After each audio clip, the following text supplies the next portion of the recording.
Storm Patrol Viper tracking an active thunderstorm, showing you the lightning data right here. This is the cell that has the most lightning. Looking very closely to see if we have any lightning in either of these cells. Doesn't look like it right now, but more lightning a definite possibility, especially in the next hour or so, using the power of 4 to track that rain.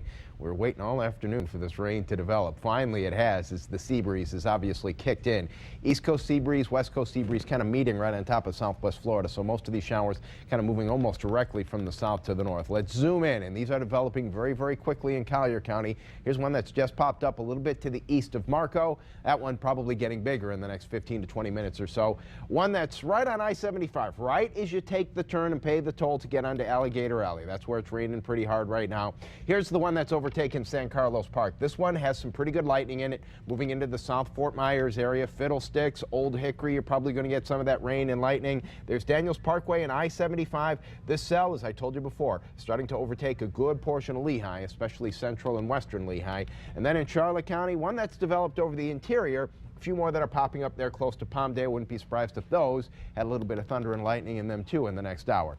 This is the way the radar looks right now. Let's do a future scan and show you the next hour. This one especially is the one that I think we want to track. Should be moving up toward North Fort Myers once we get past about 7:30 or so. This area of rain likely to expand. So our day part forecast calls for those showers to continue for the next hour, hour and a half, 2 hours. Should be wrapping up by the late evening. By midnight, 83 degrees, mostly cloudy. By 5 a.m.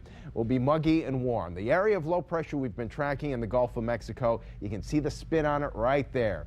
Good news is it looks like the majority of that moisture, if not all of it, is going to stay to the west of us, but we're still going to be tracking it through the weekend. Meteorologist Michelle Cunningham is tracking the tropics and has a look at the weekend. That's right. We've been watching this for the last several days, and what's happening is that it looks like it's going to start to move off toward the west-northwest, and the further west it moves, the better chance it has for some additional development. So we're continuing to watch it, although it has no bearing on what we are going to do as far as our weather across Southwest Florida. So here's the models a little bit closer to home.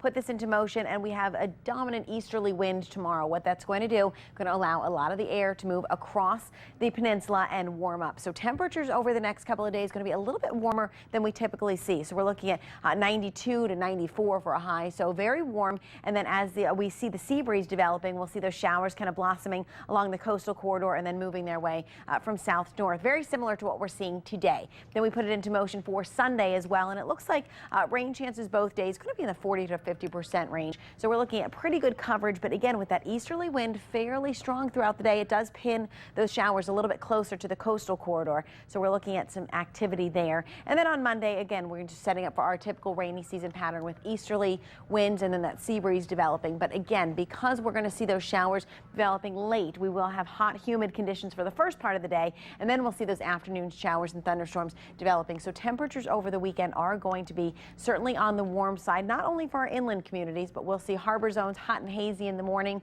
and our coastal communities from Fort Myers all the way down to Naples as well. So we're looking at the beaches even being steamy with some afternoon showers and thunderstorms possible.